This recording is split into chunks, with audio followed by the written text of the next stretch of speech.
dia, boa tarde e boa noite a todos os nossos telespectadores do canal aqui Café com a USA. Hoje estamos aqui com a presença de uma das grandes mentes do direito eleitoral aqui da nossa cidade, do nosso estado, o professor, advogado Gustavo Ferreira.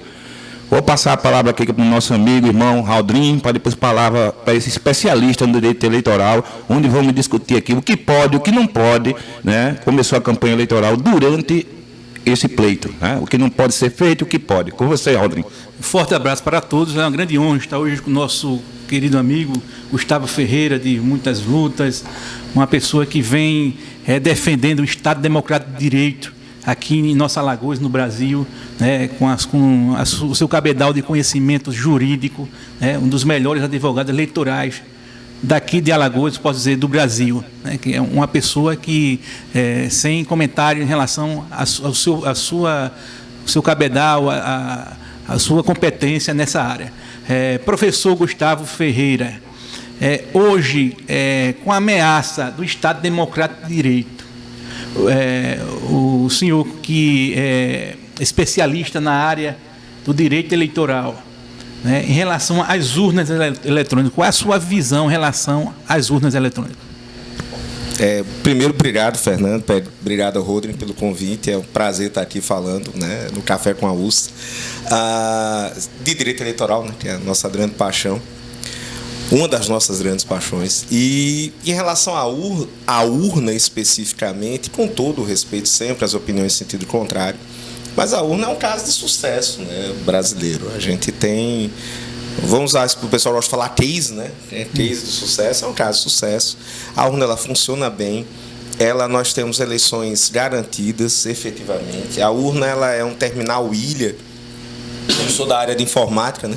Sou mais uma máquina de escrever, como eu brinco, mas ela não tem conexão com a internet, então não pode vir um agente externo e entrar na urna e alterar o resultado da urna.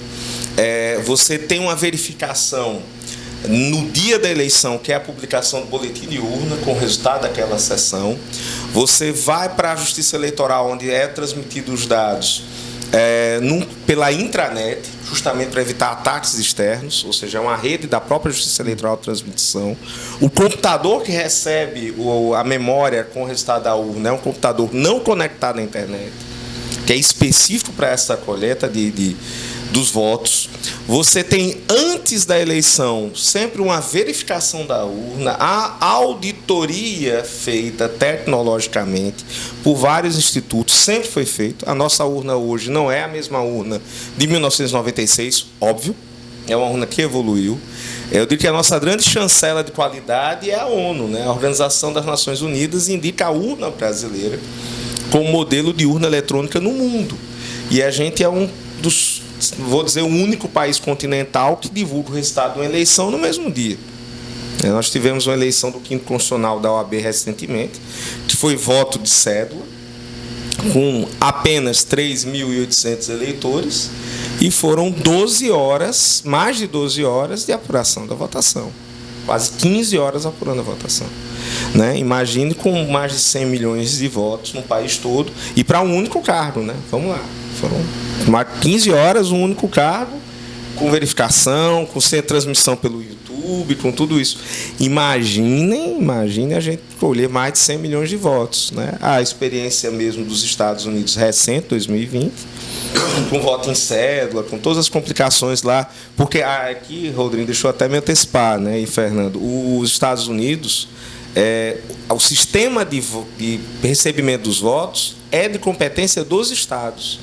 Então, cada estado define como vai pegar esses votos, define como vai ser a cédula. E tem estado que define que quem vai decidir isso é o município, o condado. Então, dentro do mesmo estado, você tem um sistema de votações diferentes. Inclusive, tem condados nos Estados Unidos que adotam a urna brasileira, ou adotam outras urnas eletrônicas. Então, mas, claro, não é a maioria é votação em cédula, e aí você tem um processo de apuração extremamente demorado, extremamente complexo. Né? Às vezes é curioso a gente ter um caso tão exitoso quanto a urna e, ao mesmo tempo, ver alguns questionamentos sem, com todo respeito, sempre quem pensa diferente, o embasamento técnico efetivo disso. Né? Eu até, perdão, ontem eu estava dando aula sobre isso, eu acho interessante o pessoal dizer, eu não consigo ver a urna. Eu não sei como a urna funciona. Sim, você também não sabe como o PITS funciona e passa PITS. Essa é a verdade. Eu não sei, né? Eu não sei como funciona a TV a cabo. Você tem a TV a cabo instalada em casa. Com certeza. Então, peraí, você tem um caso que é efetivamente sucesso, que funciona bem. E acho que as brigas da gente, a nossa energia deveria ser gasta em outras coisas que precisam ser melhoradas efetivamente na realidade nacional. Referente à questão do orçamento para as eleições, né, uma questão a se discutir, né, a origem, a divisão, né, que tem muitas pessoas que saem candidatos e não vê um centavo, né, são repassados para candidatos que tenham maior potencial de votação, mas não existe uma democracia por parte em relação à questão da eleição, né, do partido, em relação ao orçamento eleitoral para os demais candidatos, né? Os partidos, eles têm, por previsão legal, autonomia de definir onde vão gastar e com quem vão gastar, com algumas limitações, né, previstas em lei ou via jurisprudência, né? O percentual mínimo para participação feminina de 30%, o percentual de distribuição de acordo com a etnia, né? E está uma distribuição de negros e pardos de um lado, brancos do outro, né? Não é a melhor distribuição, vou botar assim. São alguns critérios adotados, mas, de fato, não há obrigação de distribuir a todos os candidatos. E aí caberia uma discussão. Na verdade, se a gente der um passo mais atrás, Rodrigo e Fernando, teria que ter financiamento público. Eu fico muito a cavaleira de questionar isso, porque eu sempre defendi que as empresas deveriam continuar doando. Até porque minha opinião, tá? Minha opinião. Para a eleição, pelo menos, tá? Para a eleição, o Estado brasileiro, você dá dinheiro para os partidos se manterem, vá lá, manutenção, porque o Brasil não tem tradição de doação ao partido, isso é fato. Mas nas eleições, as empresas privadas fariam a doação e você faria o quê? Fiscalização. E em caso de atos de corrupção, punir exemplarmente. Aí o que é que se faz? Se proíbe a doação de empresa, não se faz campanha com pouco dinheiro. Pois é, não ocorreu uma fiscalização séria em relação a esse assunto.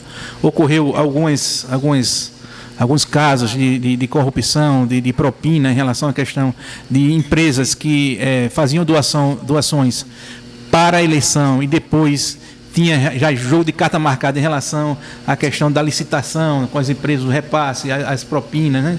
O repasse de corrupção que foram desvendados, mas infelizmente não houve uma fiscalização séria e quem pagou o pato? O povo, né? Sim.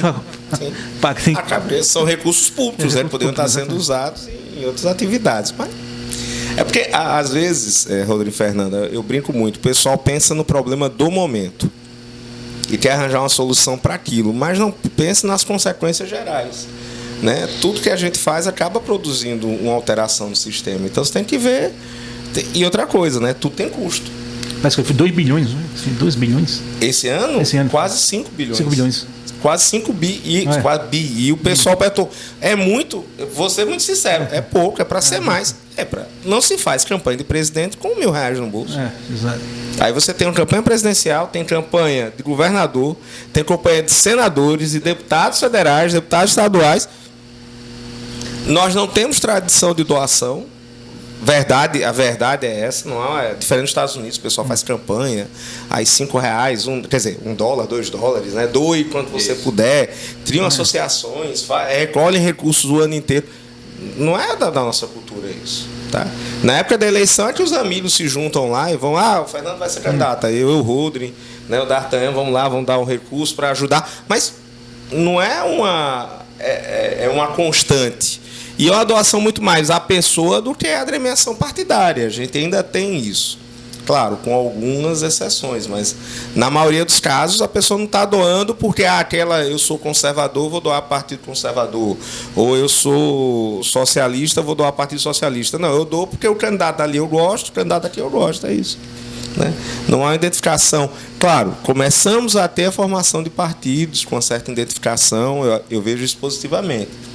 Né? O ambiente político, claro, às vezes está um pouco exagerado, Mas tem um dado positivo. A gente começa a ver com clareza a identificação do que são partidos de esquerda, de partidos de direita, de centro-direita, de centro-esquerda e de centro. E que é necessário que tenha no Estado dessas representações. CPI. Grande amigo, eu gostaria de fazer uma pergunta. Essa pergunta não tem viés ideológico. A questão é a seguinte: o que é que leva, professor, em pleno século XXI, as pessoas duvidarem da urna eletrônica? Que país é esse? Que país é esse? Comprometendo, eu estava aguardando, o Raudrinho iniciou com isso, é que eu não consigo entender. No tempo de redes sociais, quando estamos chegando 5G, as pessoas estão o quê? Maconha estragada na cabeça? Tem aquele velho ditado que a gente dizia no Sesmac, professor. Você está doido, você parece que pisou no chiclete, pensa que é chiclete, mas não é chiclete. Pô, que mundo é esse, professor? As pessoas estão, como é que diz, o pendrive da cabeça está retardando. É incrível, não é questão. A democracia é isso. Você vota em quem você quiser. Mas duvidar de um sistema que é conhecido em todo mundo pela sua capacidade, pela sua questão assim de confiança, que passa confiança. É terrível isso, né, professor? Mas, Fernando, pegando o gancho da sua pergunta, é um problema geracional. Aí, como assim? Na nossa geração, a gente está acostumado com o papel. Então, vamos para a área da justiça. O processo judicial eletrônico, o PJE. O PJE, os arquivos do PJE ou do ESAG, que é da Justiça Estadual, eles são colocados como uma folha de papel A4. Tá? Por quê? Uma pergunta bem simples. Por quê? Ele não precisa ser no formato similar a uma folha. Foi uma escolha de quem desenvolveu esses programas. E por que fez isso? Porque tem uma geração grande de pessoas que está acostumado com papel. Eu fiz datilografia, né? Já vou entregando bem a idade. Também. Fiz datilografia, né? E aí a gente está acostumado com papel. Aí eu vou para o sistema eletrônico. Eu tenho que ter alguma coisa que gere uma identificação que olhe, isso lembra uma folha de papel. Oba. Eu sei o que é isso, eu entendo o que é isso. Tá? E aí eu vou confiar naquilo porque me remete a algo que eu já conheço. Papel. As gerações mais novas, né, muito provavelmente não vão ter esse problema. Eu tenho meu filho caçula, tenho uma filha de 19, um filho de 16 e o filho vai fazer 10. A 19 ainda usa papel, o 16 mais ou menos, o de 10 para desenhar, tirando a atividade de escola. Então, mas para os três, se eu botar um programa que não tem o formato de uma folha, para todos os três, eles fazem. Ok. Normal, eu estou na internet. Às vezes até perigoso. Tenho que lembrar eles. Lembra que você está na internet. Internet não quer dizer que você está seguro. Claro. Né? Você está até mais exposto do que você imaginaria. Mas você está num ambiente virtual e eles entendem essa linguagem virtual mais fácil. Quando eu vou para a urna, eu tenho um sistema que funciona virtualmente, que tem auditorias do sistema, mas não são auditorias em papel. E aí, quem não entende, essa geração nossa faz, olha, isso está errado. Não está errado, é diferente do que você está acostumado a ver. Isso. Né? É a questão de diferença. E aí até uma brincadeira que eu faço, não, mas aí o voto teria de ser impresso. Vamos imaginar o seguinte, eu vou hackear a urna eletrônica, tá? Chego lá, vou hackear, então na hora que alguém votar no D'Artagnan, vai o voto para Maria José, tá? Muito bem, mas eu não vou fraudar a impressora. Eu vou fraudar só o recebimento do voto. A impressora vai continuar imprimindo o voto certo. Óbvio que isso não vai acontecer. Entendeu? Óbvio que vai. Quando eu for fraudar, eu vou fraudar tudo. Claro. Vai aparecer para você na tela o voto no D'Artagnan e vai sair o voto impresso para Maria José. Ponto, simples assim. Mas aí eu vou sair com o voto na mão. Beleza para quem comprar voto, né? Uma benção para quem comprar voto. Trouxe comprovantezinho para mim, trouxe. Beleza, vou dar o dinheiro. E a justiça vai pegar todo esse papelzinho de todo mundo depois? Apareça uma semana lá para a gente poder, com o seu papel, para a gente verificar quem ganhou as eleições. Quer dizer, são, com todo respeito, são soluções que, na verdade, não solucionam. A gente tem uma estatística que, em média, menos de 0,5% das urnas quebram por eleição. Nas últimas 3 eleições, esse percentual foi menos de 0,2%. De todas as urnas do país. Teve uma única eleição que nós tivemos 2,2% das urnas quebrando. Ou seja, cada 100 urnas, 2 quebraram. Qual foi a eleição? A eleição que teve voto impresso. Porque o que quebrava não era a urna, era a impressora.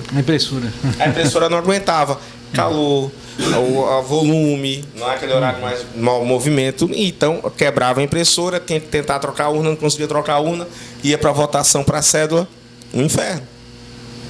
Tá? E, então, nós temos sistemas de verificação, tanto online quanto físico. Volto a dizer, tem um boletim de urna que é impresso. Quantas vezes vocês acompanham a eleição há quanto tempo? Né? Bom tempo. Quantas vezes vocês anunciaram o resultado da eleição antes da Justiça Eleitoral?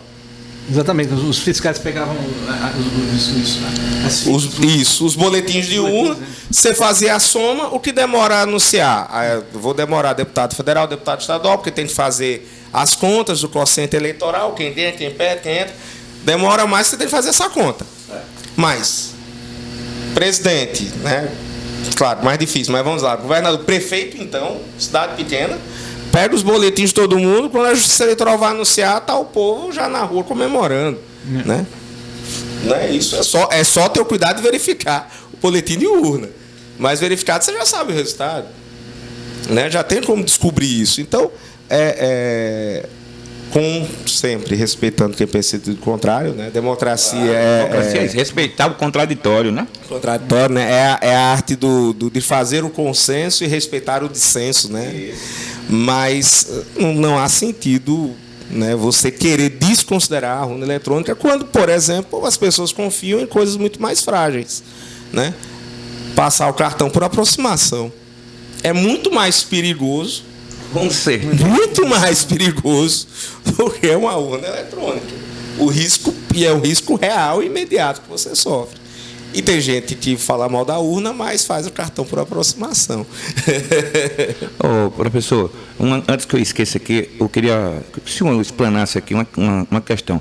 Com as redes sociais, e principalmente em ano pré-eleitoral, um ano agora com as eleições, a propagação de fake news, notícias falsas, como diz aqui no Nordeste, tá a boba da peste, sem brincadeira. Viu? Propagar notícia falsa é contravenção? Hoje é. A gente tem, e aí é uma grande evolução, né? Nós não tínhamos uma regra penal expressa em 2018 nem em 2020. Veio surgir uma regra. 2020 tinha uma que dava para você usar, mas era a denunciação caluniosa eleitoral, e aí dava para você esticar um pouquinho, mas assim, estava forçando a amizade, ok? Vamos ser frios, estava forçando a amizade. 2022 não, já há uma regra específica de divulgação de notícias falsas, né, as fake news. Mas me permite, Fernando, à vontade, e Rodrigo, a gente tem a casa é sua. Não diga isso para advogado, não, que é um perigo. Depois tá alugando, botando Airbnb a casa, é um problema.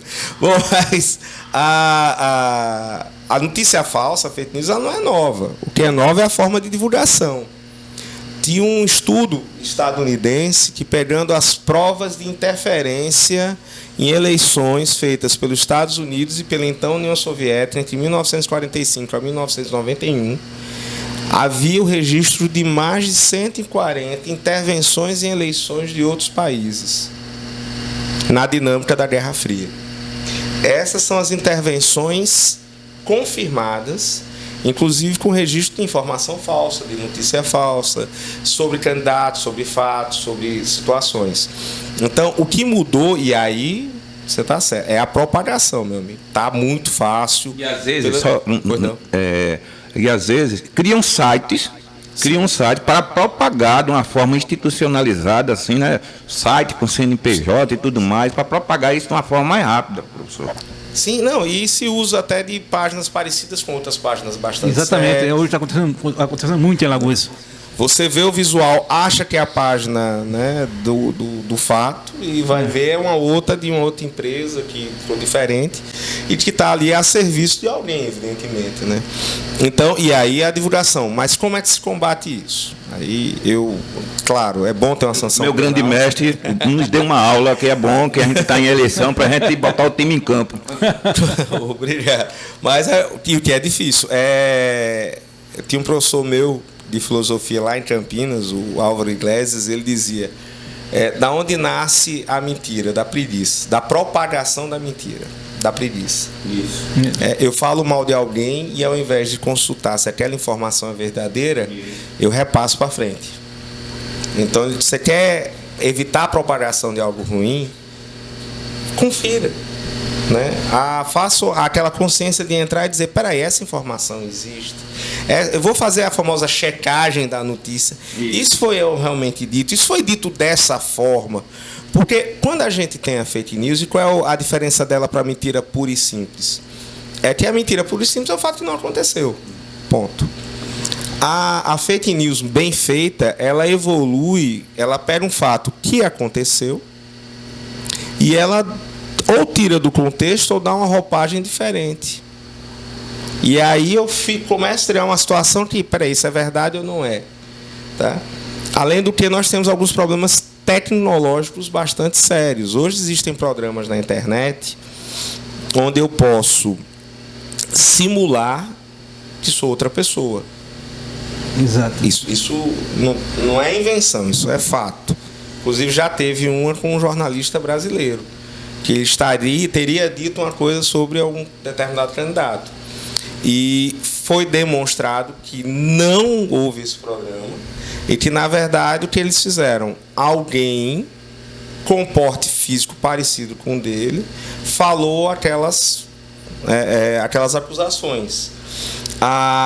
Feita essa filmagem inicial, se botou um programa para colocar o rosto do jornalista naquela pessoa. Que pouca vergonha.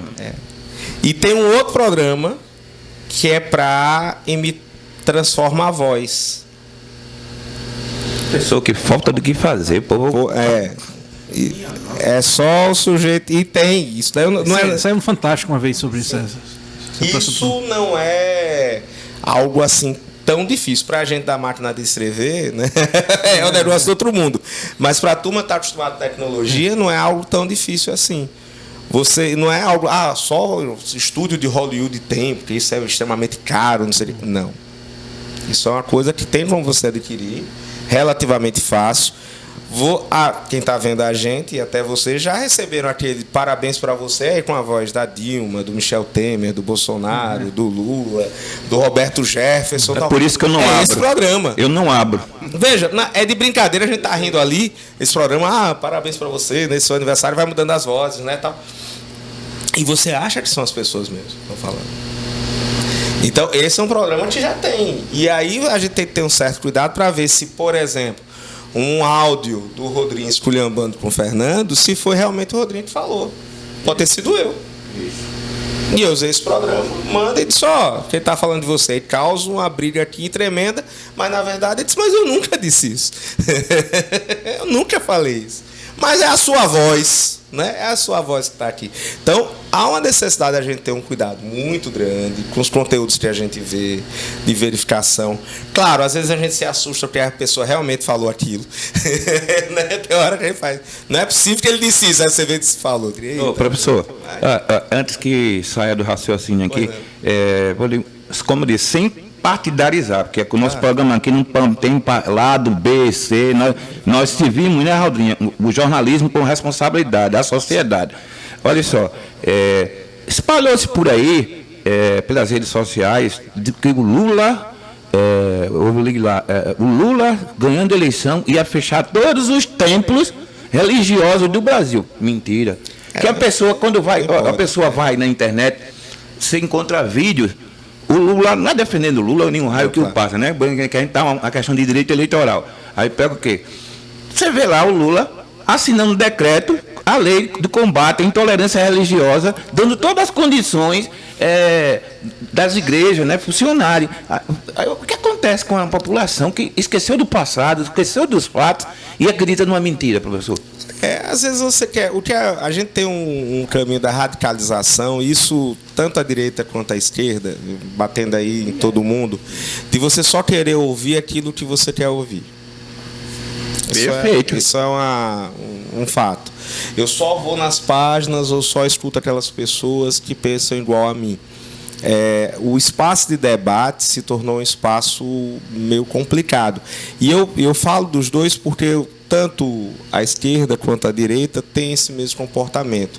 Você vê um sistema de retroalimentação, ou seja, você está se autoalimentando, né? Eu só leio quem é de esquerda, eu só falo com quem é de esquerda, eu só leio quem é de direita, eu só falo com quem é de direita. Então, eu acabo não tendo espaço de uma outra opinião, de uma divergência, de uma consideração distinta. Eu esqueço que eu tenho regras, por exemplo, tem uma regra constitucional que o Estado brasileiro, ele, como diz o professor Ingo Sarlet, lá do Rio Grande do Sul, é um Estado aconfessional, né? Ele não tem uma confissão religiosa, mas ele permite que hajam várias manifestações religiosas de vários tipos.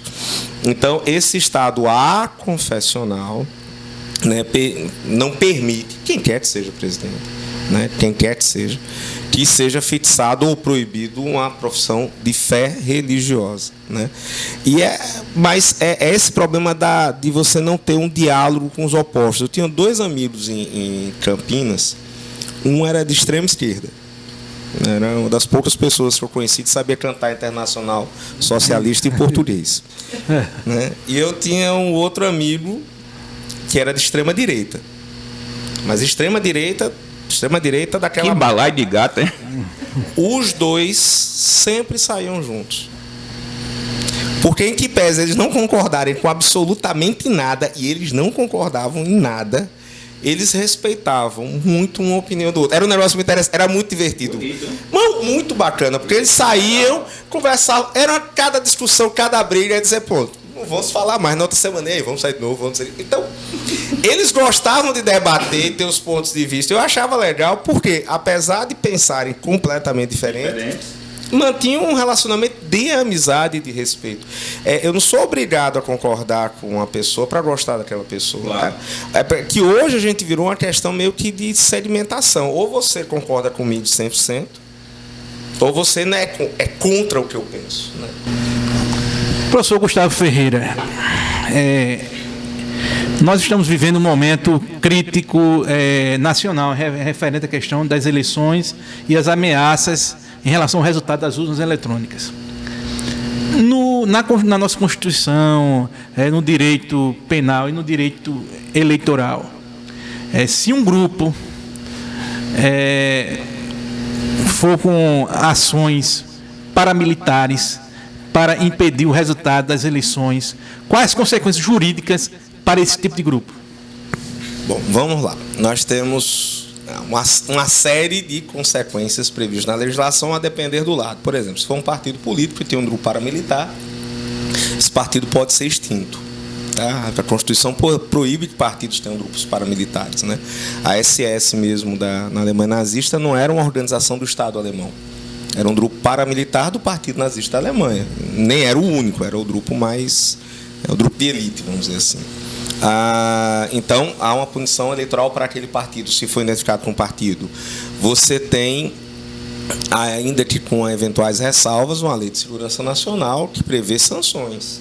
Ainda que seja uma lei da época da ditadura militar, mas é uma lei que existe, é válida, pelo menos em sua boa parte, e pode ser aplicada em casos tais. Você tem a própria previsão constitucional da manutenção da ordem do Estado democrático. Então, qualquer grupo, não interessa qual lado que ele esteja, tá?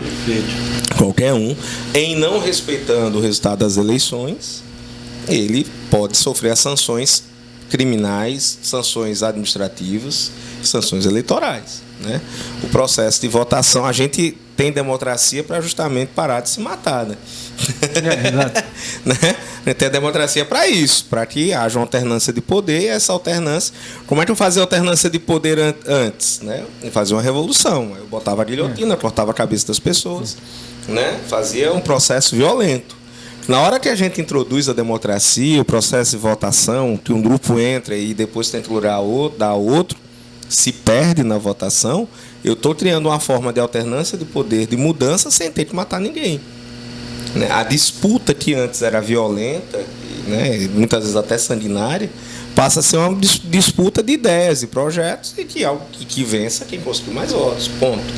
Né? Então, acaso haja uma tentativa de quebra institucional, tem sanções nas diferentes... Veja que a gente falou eleitoral, falou da parte penal, tem a parte da Lei de Segurança Nacional, com a legislação especial sobre isso, além de eventuais consequências administrativas se forem ocupantes de funções públicas. Se for militares, uma parte dos militares. Tem a própria legislação militar vê uma sanção. Agora sim, eu vou fazer aqui um voto de fé, curiosamente, nos militares. A gente tem um corpo de militares muito diferente. Isso aí, realmente. Né?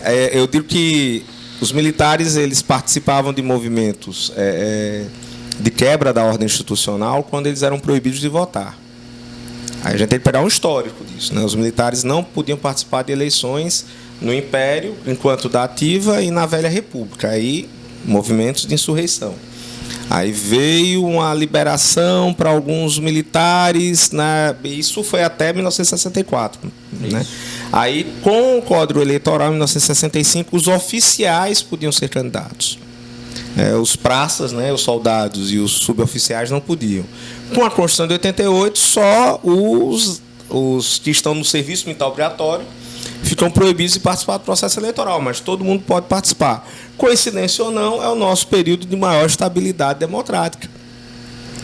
Quando os militares viram que podiam lançar candidatos, eleger candidatos, ter suas pautas, e devem ter, participar de uma eleição, e aí viram que não precisavam, para serem ouvidos, ter que pegar em armas. A gente tem um grupo grande, né, de militares que tem a consciência da sua função dentro do regime constitucional. Curiosamente, a gente vê mais civis pregando uma intervenção militar do que militares fazendo isso. Mas, professor, eu pegando a sua deixa, lhe atrapalhando também. Escute só, eu vou aproveitar a pergunta do Raldrim e a sua bela explicação, mas acontece, como eu disse, aqui não tem nenhuma questão de partidarismo. Nós temos hoje um ministro da Defesa querendo interferir nas eleições, professor. Querendo o ministro Paulo Sérgio. Querendo senhas de acesso, né? Eles participavam da comissão, que tem com várias organizações, né? Polícia Federal, Exército, veio pedir a senha de novo, e quem vai querer e está fazendo o maior badauê. Eu nunca vi, eu estou com 59 anos de idade. Né? Eu vi a ditadura eleger governadores biônicos, né, tudo mais, mas eu nunca vi uma situação dessa pós-ditadura. É como eles tivessem medo da derrota, como tivessem medo de querer manipular. Né? Mas vamos lá, esse mesmo ministro da Defesa, quando teve a reunião dos ministros da Defesa das Américas, que foi em Brasília esse ano, claro. Ele fez um discurso dizendo: as instituições têm de ser mantidas. Às vezes, não estou dizendo que é o caso, mas às vezes a gente tem uma questão daquele governo de momento, né? E aí, de repente, alguém querendo agradar esse governo de momento, falam as coisas, mas sabe que no mundo essas coisas são diferentes. Né? A participação do Exército na verificação, não só do Exército, tá? Mas da Aeronáutica, via ITA, né? Não sei da Marinha, não estou dizendo que não tem, estou dizendo que não sei. Polícia Federal, partidos políticos, sempre existiu, sempre teve. Os códigos que foram pedidos já eram códigos que já estavam fornecidos, né? Na verdade, serviu mais para virar brincadeira, né? Porque já tinha 11 meses, estava liberado. Né? E volta a dizer, quando houve uma reunião internacional, que tinham representantes de outros países, tudo isso, o discurso foi de manutenção da ordem pública, que é o discurso que o ministro da Defesa deve fazer. Tá? Eu vou destoar um pouquinho da maioria dos comentaristas políticos. Né? Eu vejo que, institucionalmente, é curioso dizer, nós estamos muito mais fortes do que a gente imagina. Na hora que você vê que as instituições estão funcionando, que as pessoas estão se posicionando, que há uma série de recados muito claros de vários setores, tanto de dentro do poder público quanto da sociedade civil organizada, e aí vários setores desde da Industriais. academia, a industriais, a empresários do comércio, a sindicatos, trabalhadores, a associações, a grupos religiosos, a grupos laicos. Ou seja, a gente tem uma sociedade dizendo, olha, vamos respeitar o processo da eleição, né? Vamos respeitar o processo democrático de votação. Quem ganhar, qualquer que seja o candidato que ganhe, tá? Deve ter seu governo chancelado. O caminho é esse. Então, eu vejo que há talvez uma certa euforia de algumas pessoas e, né, sei lá, de querer aventuras fora dentro da estrutura institucional, mas que as instituições estão funcionando e funcionando bem. Eu acho até que essa euforia de quebra da normalidade, ela prejudica muito mais, qualquer que seja o candidato que pregue isso, do que favorece esses candidatos, né? Nós não estamos numa situação ditatorial, né? É bem diferente do que já vivemos ou que outros países, inclusive vizinhos nossos, vivem. Ô, professor, uma questão, por exemplo, se um grupo se rebelar, uma parte dos generais de pijama, né, com alguns que esteja na ativa, né, uma parte, uma pequena que seja, se eles se rebelarem, o Ministério Público Federal, aliás, Supremo Tribunal Federal, decretando a prisão, quem vai efetuar a prisão deles? Aí a gente vai entrar, aí foge um pouquinho da minha praia, porque entra no Código Penal Militar, mas a previsão é que seja a própria Exército, a Polícia do Exército, né? Existe a PE, Polícia do Exército, o pessoal esquece que funciona, que tem o regramento, porque é uma quebra da instituição. Em penas superiores a 2 anos, eles, inclusive aqueles da ativa, são expulsos da corporação, né? Então, existe uma regra para isso. Claro, a gente abre um parênteses. A quebra institucional, já diz o nome, é quebra institucional. Eu estou acabando com as instituições que tinham antes e, a partir daí, se ergue alguma coisa no seu lugar, tá? Eu não acredito na quebra institucional. Então, eu estou dando a resposta dentro das instituições vigentes. Caso alguém, qualquer que seja, venha fazer isso, terão suas consequências. Seja um grupo militar, seja um grupo civil. Seja um grupo de direita, seja um grupo de esquerda. Professor, o Estado vai agir, deve agir. Um exemplo Capitólio nos Estados Unidos, né? Lá nos Estados Unidos, e veja, houve ações, nós temos mais de 900 pessoas condenadas de sanções diversas, tá? Sanções diversas, pela invasão do Capitólio. Aquilo é uma situação de quebra da institucional, de quebra da normalidade, né? E aí lá, pela legislação de lá, foram aplicadas as sanções cabíveis. Teve pena leve, porque entrou com vandalismo de prédio público, né? Crime contra o patrimônio público seria aqui no Brasil o equivalente, e ter outros com penas mais pesadas, por agressão e até suspeita de homicídio, até homicídio, né? Que infelizmente morreram pessoas na invasão. Então, mas as instituições funcionaram. Eu acho que aqui a gente tem, claro, o preço da paz é a eterna vigilância, a gente não pode relaxar, mas eu vejo que as nossas instituições estão funcionando bem. Ô, professor, o Brasil teve a visita no encontro dos ministros, os ministros de defesa, de todo o avião do fim do mundo. Está lembrado disso? Teve aqui, o avião do fim do mundo teve aqui no Brasil, trazendo o ministro lá dos Estados Unidos. Isso. E essa galera baixou mais a bola depois dessa reunião, deu uma baixadinha de bola. É porque o mundo hoje, vamos lá, a gente tem períodos, né? Nós temos no mundo fluxos, né?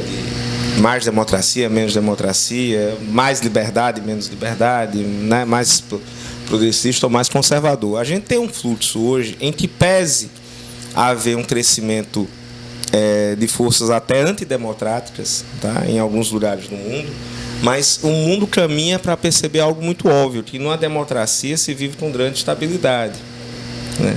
Eu lembro, tem muitos anos isso, que algumas pessoas na Alemanha diziam que os trens na época de Hitler chegavam no horário, né?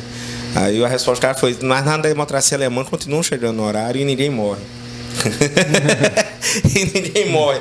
Então, assim, isso é muito vantajoso. A gente vê que manter o regime democrático funcionando, com eleições, com a normalidade, permite você ter um processo de melhoria da população, melhoria da vida das pessoas, de evolução econômica. Quanto mais estável o país, evidentemente existem exceções, mais fácil ele ter um melhor desenvolvimento econômico, mais fácil a sua comunidade ter um melhor espaço de crescimento, mais fácil a possibilidade de você incluir grupos sociais que são estigmatizados. Não fica.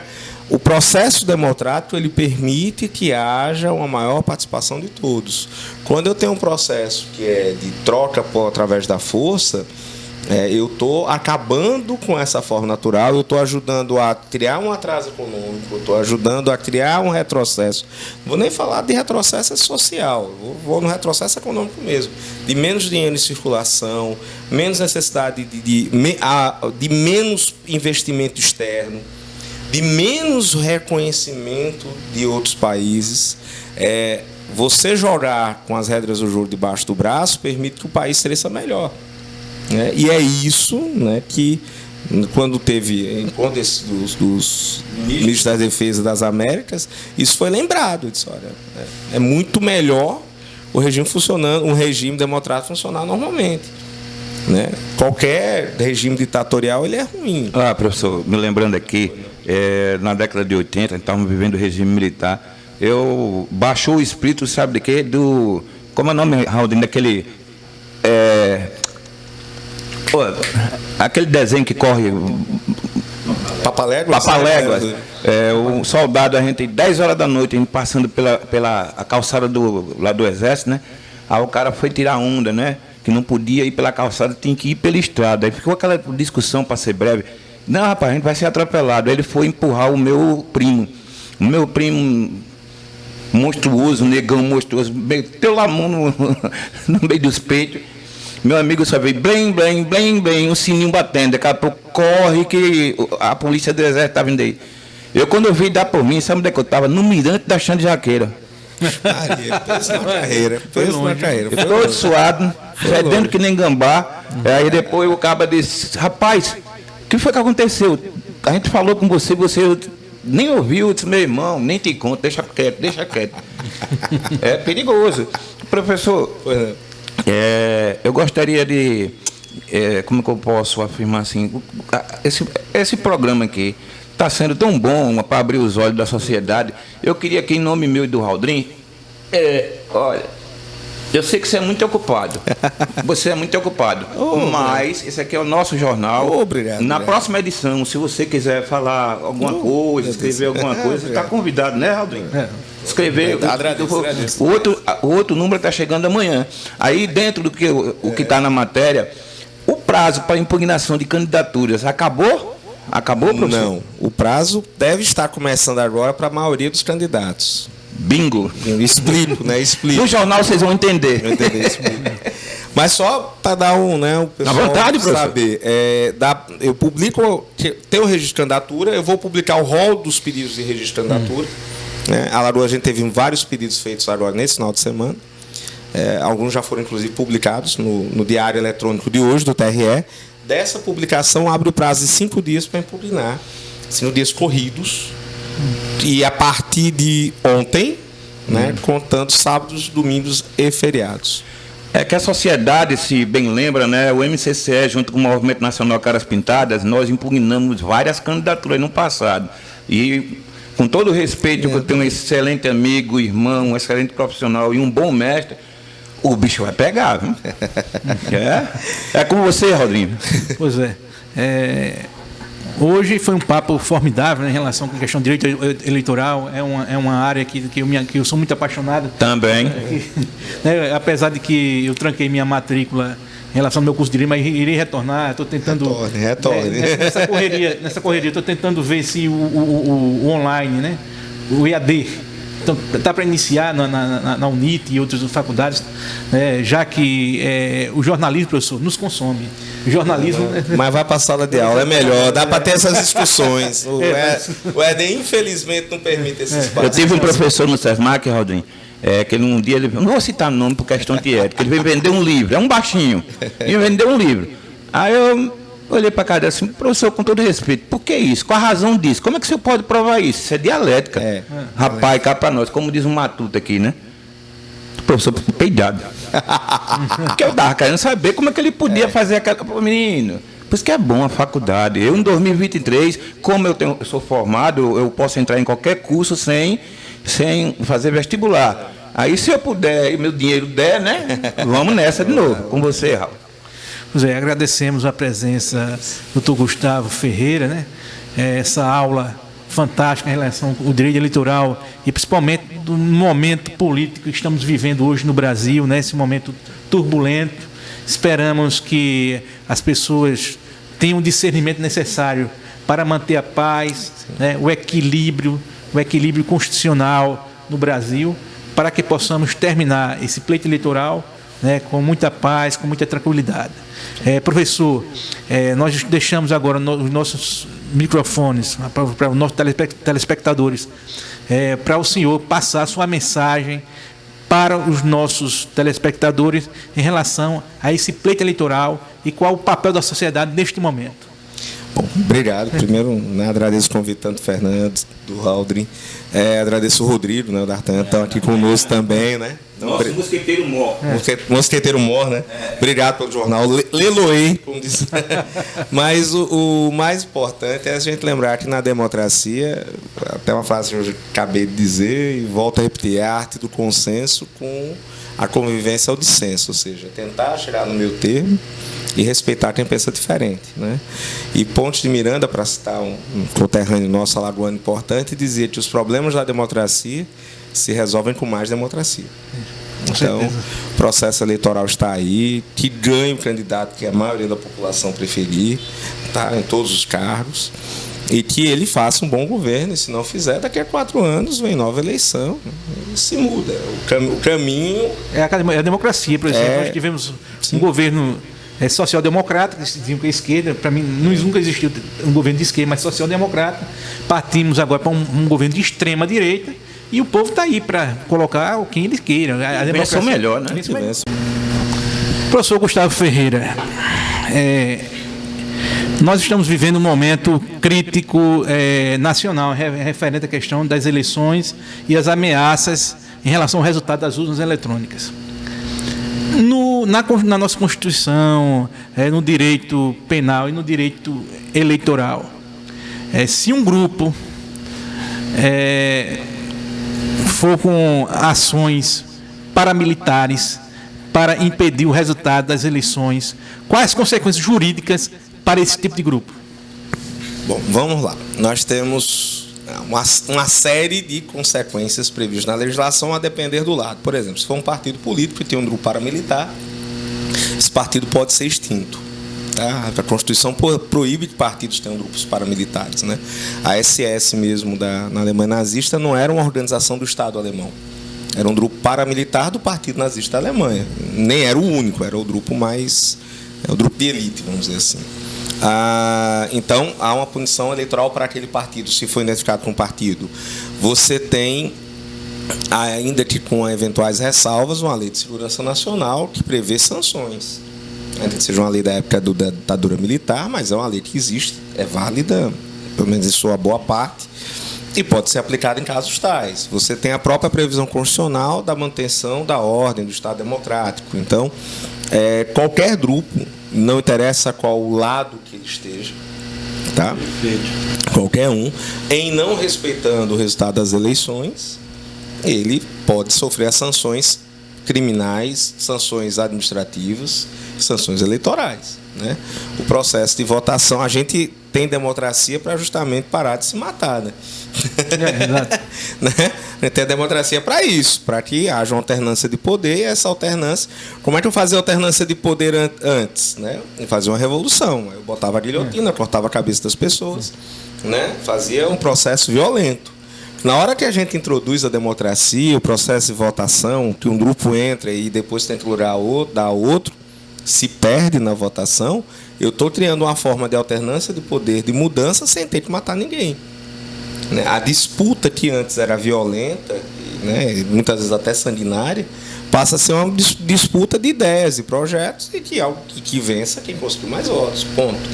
Né? Então, acaso haja uma tentativa de quebra institucional, tem sanções nas diferentes... Veja que a gente falou eleitoral, falou da parte penal, tem a parte da Lei de Segurança Nacional, com a legislação especial sobre isso, além de eventuais consequências administrativas se forem ocupantes de funções públicas. Se for militares, uma parte dos militares. Tem a própria legislação militar vê uma sanção. Agora sim, eu vou fazer aqui um voto de fé, curiosamente, nos militares. A gente tem um corpo de militares muito diferente. Isso aí, realmente. Né? Eu digo que os militares eles participavam de movimentos de quebra da ordem institucional quando eles eram proibidos de votar. Aí a gente tem que pegar um histórico disso, né? Os militares não podiam participar de eleições no Império, enquanto da Ativa, e na Velha República. Aí, movimentos de insurreição. Aí veio uma liberação para alguns militares, né? Isso foi até 1964. Né? Aí, com o Código Eleitoral, em 1965, os oficiais podiam ser candidatos. Os praças, né, os soldados e os suboficiais não podiam. Com a Constituição de 88, só os que estão no serviço militar obrigatório ficam proibidos de participar do processo eleitoral, mas todo mundo pode participar. Coincidência ou não, é o nosso período de maior estabilidade democrática. Quando os militares viram que podiam lançar candidatos, eleger candidatos, ter suas pautas, e devem ter, participar de uma eleição, e aí viram que não precisavam, para serem ouvidos, ter que pegar em armas. A gente tem um grupo grande, né, de militares que tem a consciência da sua função dentro do regime constitucional. Curiosamente, a gente vê mais civis pregando uma intervenção militar do que militares fazendo isso. Mas, professor, eu pegando a sua deixa, ele atrapalhando também. Escute só, eu vou aproveitar a pergunta do Raldrim e a sua bela explicação, mas acontece, como eu disse, aqui não tem nenhuma questão de partidarismo. Nós temos hoje um ministro da Defesa querendo interferir nas eleições, professor. Querendo o ministro Paulo Sérgio. Querendo senhas de acesso, né? Eles participavam da comissão, que tem com várias organizações, né? Polícia Federal, Exército, veio pedir a senha de novo, e que vai querer e está fazendo o maior badauê. Eu nunca vi, eu estou com 59 anos de idade. Né? Eu vi a ditadura eleger governadores biônicos, né, tudo mais, mas eu nunca vi uma situação dessa pós-ditadura. É como eles tivessem medo da derrota, como tivessem medo de querer manipular. Né? Mas vamos lá, esse mesmo ministro da Defesa, quando teve a reunião dos ministros da Defesa das Américas, que foi em Brasília esse ano, claro. Ele fez um discurso dizendo: as instituições têm de ser mantidas. Às vezes, não estou dizendo que é o caso, mas às vezes a gente tem uma questão daquele governo de momento, né? E aí, de repente, alguém querendo agradar esse governo de momento, falam as coisas, mas sabe que no mundo essas coisas são diferentes. Né? A participação do Exército na verificação, não só do Exército, tá? Mas da Aeronáutica, da ITA, né? Não sei da Marinha, não estou dizendo que não tem, estou dizendo que não sei. Polícia Federal, partidos políticos, sempre existiu, sempre teve. Os códigos que foram pedidos já eram códigos que já estavam fornecidos, né? Na verdade, serviu mais para virar brincadeira, né? Porque já tinha 11 meses, estava liberado. Isso. Né? E volto a dizer, quando houve uma reunião internacional, que tinham representantes de outros países, tudo isso, o discurso foi de manutenção da ordem pública, que é o discurso que o ministro da Defesa deve fazer. Tá? Eu vou destoar um pouquinho da maioria dos comentaristas políticos. Né? Eu vejo que, institucionalmente, é curioso dizer, nós estamos muito mais fortes do que a gente imagina.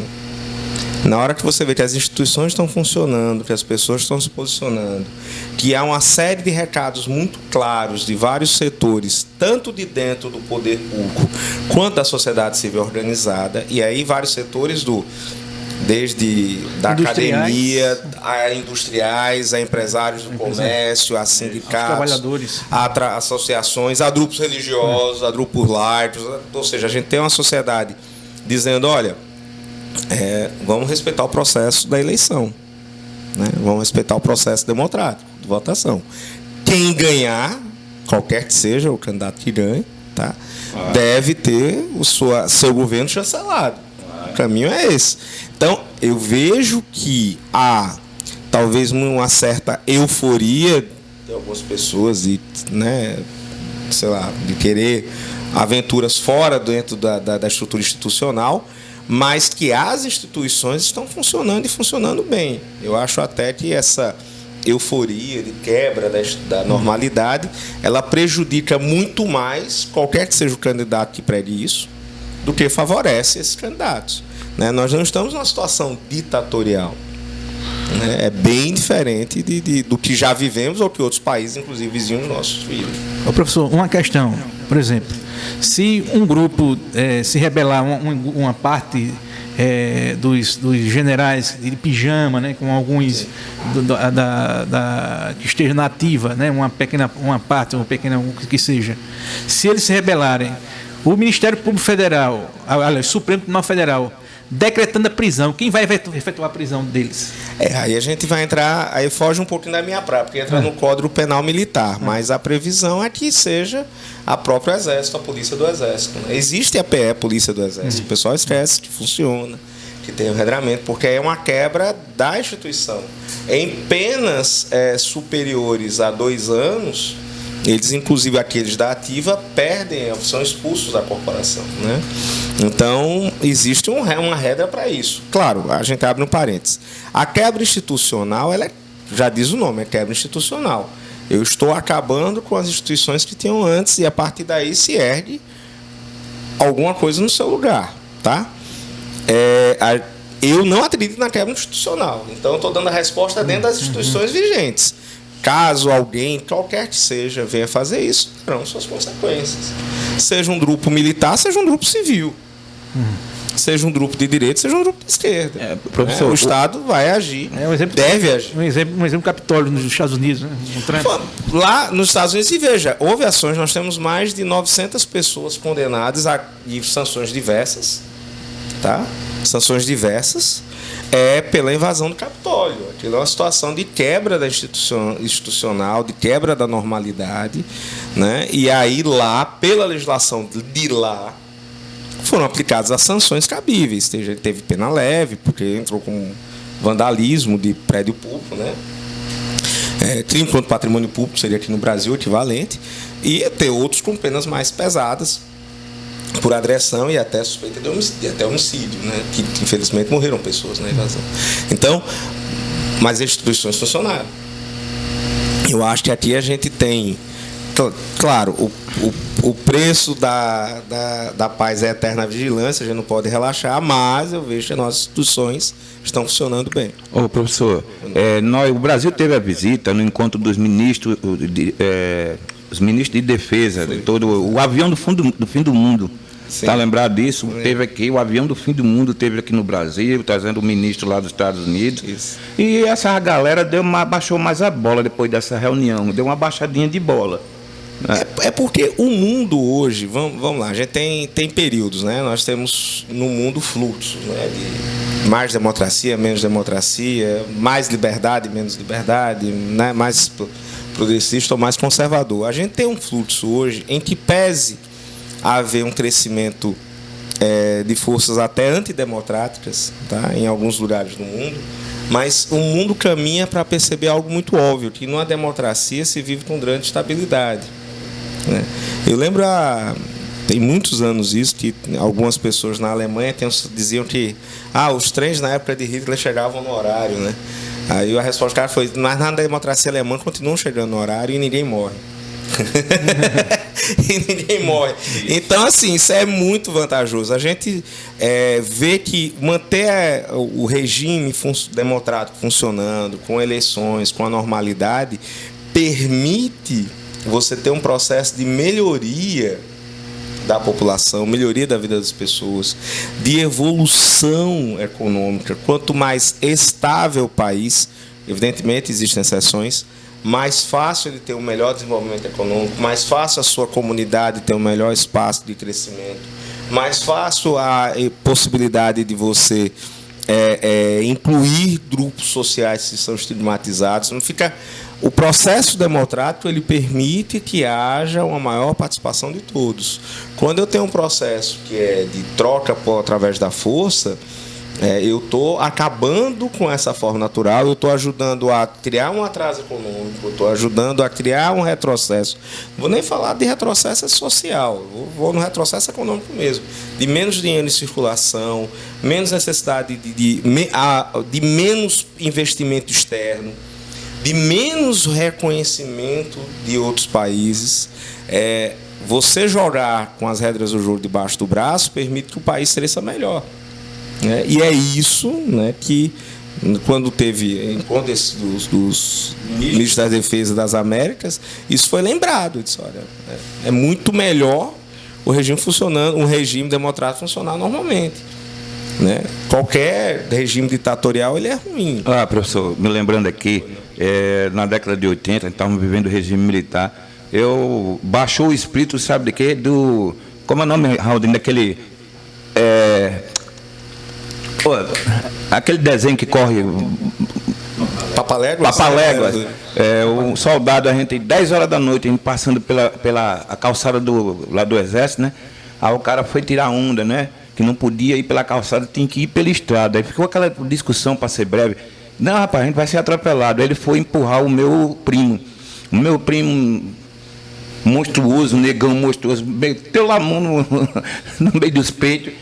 Meu amigo só veio, blém, blém, blém, blém, um sininho batendo. Daqui a pouco corre que a polícia do Exército está vindo aí. Quando eu vi dar por mim, sabe onde é que eu estava? No mirante da Xande Jaqueira. Pensa na carreira. Todo suado, fedendo que nem gambá. Aí depois o caba disse, rapaz, o que foi que aconteceu? A gente falou com você nem ouviu. Eu disse, meu irmão, nem te conto, deixa quieto. É perigoso. Professor, eu gostaria de, como que eu posso afirmar assim, esse programa aqui está sendo tão bom para abrir os olhos da sociedade. Eu queria que, em nome meu e do Haldrin, olha, eu sei que você é muito ocupado. Você é muito ocupado. Mas esse aqui é o nosso jornal. Obrigado. Na próxima edição, se você quiser falar alguma coisa, escrever alguma coisa, você está convidado, né, Haldrin? Escrever. Agradeço. O outro número está chegando amanhã. Aí, dentro do que o que está na matéria, o prazo para impugnação de candidaturas acabou? Acabou, professor? Não. O prazo deve estar começando agora para a maioria dos candidatos. Bingo. Explico, né? Explico. No jornal vocês vão entender. Mas só para dar o pessoal vontade, saber. Eu publico, tem o registro de candidatura, eu vou publicar o rol dos pedidos de registro de candidatura. A Lagoa, a gente teve vários pedidos feitos agora nesse final de semana. Alguns já foram, inclusive, publicados no diário eletrônico de hoje, do TRE. Dessa publicação, abre o prazo de 5 dias para impugnar, 5 dias corridos. E a partir de ontem, né, contando sábados, domingos e feriados. É que a sociedade, se bem lembra, né, o MCCE, junto com o Movimento Nacional Caras Pintadas, nós impugnamos várias candidaturas no passado. E, com todo o respeito, eu tenho um excelente amigo, irmão, um excelente profissional e um bom mestre, o bicho vai pegar, viu? É com você, Rodrigo. Pois hoje foi um papo formidável, né, em relação com a questão de direito eleitoral. É uma área que eu sou muito apaixonado. Também. Apesar de que eu tranquei minha matrícula em relação ao meu curso de direito, mas irei retornar. Estou tentando. Retorne. Nessa correria, estou tentando ver se o online, né, o EAD. Então, está para iniciar na UNIT e outras faculdades, já que o jornalismo, professor, nos consome. O jornalismo... Mas vai para a sala de aula, é melhor. Dá para ter essas discussões. O ED, infelizmente, não permite esse espaço. Eu tive um professor no SESMAC, Rodrigo, que um dia ele... Não vou citar nome por questão de ética. Ele veio vender um livro. É um baixinho. Ele vendeu um livro. Aí eu olhei para a cara assim, professor, com todo respeito, por que isso? Qual a razão disso? Como é que o senhor pode provar isso? Isso é dialética. Rapaz, cá para nós, como diz um matuto aqui, né? O professor peidado. Porque eu estava querendo saber como é que ele podia fazer aquela... Menino, por isso que é bom a faculdade. Eu, em 2023, como eu sou formado, eu posso entrar em qualquer curso sem fazer vestibular. Aí, se eu puder e meu dinheiro der, né? Vamos nessa de novo. Com você, Raul. Pois agradecemos a presença do Dr. Gustavo Ferreira, né? Essa aula fantástica em relação ao direito eleitoral e principalmente do momento político que estamos vivendo hoje no Brasil, né? Esse momento turbulento. Esperamos que as pessoas tenham o discernimento necessário para manter a paz, né? o equilíbrio constitucional no Brasil, para que possamos terminar esse pleito eleitoral, né, com muita paz, com muita tranquilidade. Professor, nós deixamos agora os nossos microfones para os nossos telespectadores, para o senhor passar a sua mensagem para os nossos telespectadores em relação a esse pleito eleitoral e qual o papel da sociedade neste momento. Bom, obrigado. Primeiro, né, agradeço o convite tanto do Fernando, do Haldrin, agradeço o Rodrigo, né, o D'Artagnan, estão aqui conosco também, né? Nosso mosqueteiro mor. Mosqueteiro mor, né? Obrigado pelo jornal. Leloei, como diz. Mas o mais importante é a gente lembrar que na democracia, até uma frase que eu acabei de dizer e volto a repetir, é a arte do consenso com a convivência ao dissenso, ou seja, tentar chegar no meio termo e respeitar quem pensa diferente, né? E Ponte de Miranda, para citar um conterrâneo nosso alagoano importante, dizia que os problemas da democracia se resolvem com mais democracia.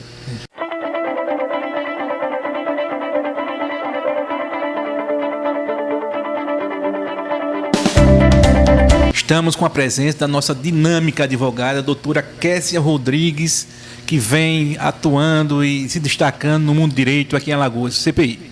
Bom dia, boa tarde, boa noite a todos os telespectadores do programa Café com a Ursa. Estamos hoje aqui com essa brilhante e ativa advogada no mundo do direito aqui, que teve uma sustentação oral maravilhosa, que com reconhecimento de todos que fazem a área do direito no estado de Alagoas, no CNJ, uma brilhante advogada que está hoje no nosso programa para contar um pouco da sua história. É com você, Al. Doutora Kessia Rodrigues, fale um pouco da sua história e qual foi os seus maiores desafios no direito. Então, Haldrin, primeiro cumprimentar os nossos telespectadores e agradecer a vocês pela receptividade aqui, pelo carinho. E dizer um pouco dessa história me faz voltar aí a umas páginas interessantes da caminhada.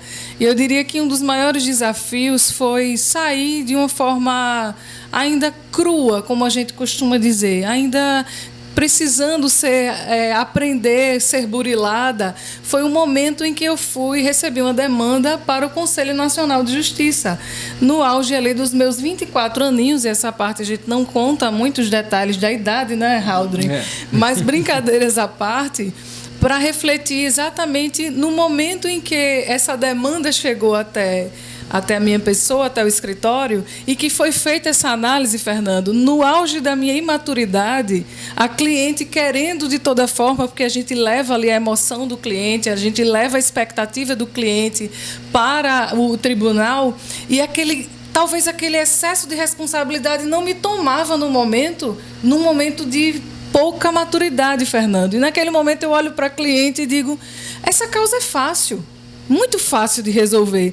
E eu diria até que é um proibitivo do sistema da OAB em a gente dizer que tem garantia da causa ganha. Mas, olha, no auge daquela imaturidade, a gente chegar para o cliente e dizer, tudo certo, essa causa é fácil. E que de fácil ela não tinha nada, mas era a animação por estar vivenciando aquele desafio, era exatamente o fato de querer entender e se apaixonar pelo direito administrativo de um modo peculiar, que hoje é a área em que eu atuo, hoje atuando na parte muito mais de consultoria, e eu retomo esse momento da página da história de uma forma um pouco curiosa. Quando você falou em desafio, veio ao mesmo tempo um tom meio que engraçado, porque quando eu conto isso para os amigos, eles riem em mesa de amigos, pelo seguinte, você chegar para um cliente e dizer, ok, e aí a peculiaridade do caso, Haldrin, tinham 5 dias para entrar com recurso especial, e dos 15, 10 já tinham se passado ali, e eu chegar para a cliente no auge da minha animação, no estudo do processo, dizendo que estava tudo tranquilo, tudo resolvido em 5 dias, eu virando madrugada, tomando energético, criando mecanismos... Imagino. Fora de contexto, criando mecanismos fora de contexto, que aí a gente vai entendendo que essa é a dinâmica da advocacia, Fernando. Perdendo noites de sono, perdendo um pouquinho ali do sossego, entregando dias ali, deixando a família de lado muitas vezes, entregando-se pela causa. E no resumo da situação, foi a minha estreia lá. Dessa vez, essa foi no Superior Tribunal de Justiça. E o fato curioso é que o processo caminhou, apresentamos o recurso, um trabalho, obviamente, em equipe, e que a mim cabia essa visita a gabinetes e a sustentação oral. E a surpresa foi tamanha quando o ministro Nunes Marques, Napoleão Nunes, fez ver a questão da minha idade. E eu fingindo naturalidade. A gente brinca dizendo que finge normalidade, as pernas tremiam, mas aquele impulso da juventude, a toga cobrindo ali, até a parte inicial ali do sapato, para a gente poder esconder a emoção. E no final acabou que tudo foi dando certo. Cada um fazia sua pergunta, fazia sua intervenção. E eu, no auge ali da minha emoção, talvez daquela falta de noção do momento, da responsabilidade tão grande que era dado a uma advogada tão jovem, ligar para a cliente e dizer: a sua causa foi vitoriosa, nós conseguimos. E vamos em frente. Então, para mim, esse foi, Haldrin, o maior desafio da carreira. Foi algo que realmente me deixou reflexiva ao longo da caminhada e também para aprender determinadas lições. Nunca diga a um cliente que aquela causa é ganha. Eu digo até aos mais jovens. A gente, mesmo que tenha aquela vontade de estudar e aquela segurança, a gente precisa conter quanto a esse ponto. E foi um bom desafio. CPI. Doutora, é uma coisa que vem, como diz uma me deixa com a mente encafifada, né? O que acontece com os precatórios dos funcionários públicos do nosso Estado? Que feitiço é esse que, para pagar, tem gente que está há 20 anos, 30 anos e até hoje não recebeu R$1? Você pode, pela sua experiência, sua inteligência, sua convivência nesses casos, o que há por trás? Por que não há um pagamento, assim, essa demanda podia ser paga rapidamente, no prazo de 1 ano, 2 anos, mas passa 15, 20 anos. Eu mesmo tenho parentes que já faleceram, eu acho que já chegaram em outra encarnação, e até hoje, eu tenho um amigo, por questão de ética, não vou citar o nome, ele botou o bucho em cima do processo, vai indo para 20 anos, né? Estranho, ninguém sabe de nada. A gente liga para o dito escritório, né? Com questão de ética, não vou citar o nome, né? Não, a repimboca da parafuseta, o pino da grampula saiu fora do eixo. Todo dia é uma desculpa. Isso não é um caso específico do CPI, né? É um caso da família do Haldrin, um caso de muita gente que a gente conhece. E nunca esse dinheiro, os parentes que tinham direito morrendo. No caso da minha família só tem eu, o resto tudo morreu. Olha só, todos morreram, só tem eu e mais ninguém. E a mulher que viveu com meu pai, né? A minha madrasta morou com ele quase 42 anos. E mais 2 irmãos que meu pai registrou o nome dele, que não era dele, mas hoje é meus irmãos, né? Legalmente. Se você puder fazer alguma explanação para tentar explicar aos nossos telespectadores, que muitos também devem ter, né, Haldrin? Ações desse tipo, precatório. Então, cada estado, Fernando, tem suas peculiaridades. De fato, quando o valor que ele é conquistado ali ao longo de uma demanda, ele se transforma em precatório, essas verbas que dizem respeito à administração pública, aos cofres públicos, demandas contra a fazenda pública, que é essa linguagem técnica, que é contra o município, os estados e o Distrito Federal, e o governo propriamente, né, a administração pública federal, essa verba, ela tem de fato uma fila, tem uma fila de prioridades assim a ser observada, artigo 100 da Constituição Federal e vários fatores e requisitos a serem conquistados. É visto pela nossa equipe do escritório, que atua com essa matéria já há um tempo, que Alagoas ganhou no ranking nacional alguns alguns destaques por ter realmente pago, já ter chegado a um alcance muito bom na fila de precatórios, de pagamento desses precatórios, já dando uma saúde financeira. E isso é visto já há um tempo, uma peculiaridade do Estado de Alagoas, como sendo, de fato, um estágio de saúde financeira e saúde tributária do Estado. Agora, Fernando, tem peculiaridades de processos. Então, isso vai depender da forma como o escritório conduz esse processo, não é isso? Vai depender da dinâmica do diálogo, porque o telespectador que está nos acompanhando, e aqui eu costumo fazer esse recorte, Haldrin, não adianta a gente falar juridiquês, que o nosso público-alvo é a sociedade. Com certeza, concordo. Então, o objetivo aqui é fazer com que as pessoas compreendam que, de fato, quando há um debate em torno de valores relacionados aos cofres públicos, uma demanda que gera precatório, que gera essa fila de espera, a impressão que fica é que, de fato, vai esperar muito tempo, que vai ser, talvez, como a gente usa no popular, uma briga muito mais extensa, que não vai ter condições de obter um resultado. No entanto, existem técnicas de diálogo. Existe previsão jurídica de uma relação dialógica de negociação desses valores. Existe um centro judicial de composição dessas demandas. Existem as peculiaridades da chamada que não fere a indisponibilidade do interesse público e todos esses requisitos que a linguagem jurídica apresenta. Então, Fernando, respondendo pontualmente a sua pergunta, tudo isso vai depender do perfil que traça o escritório para tratar dessa demanda. Então, pode acontecer, por exemplo, de essa demanda ser tratada de uma forma direta com o governo do Estado, para se falar em uma compensação tributária, tudo isso previsto em decretos do Estado de Alagoas. Estou colocando Alagoas aqui como um exemplo, que é o nosso Estado. E outros estados também trabalham com essa dinâmica da negociação direta, Haldrin, dos valores, compensações de empresas que tenham débitos tributários. Esse é um dos fatores. Tem outros fatores também de empresas interessadas que fazem as cessões de créditos.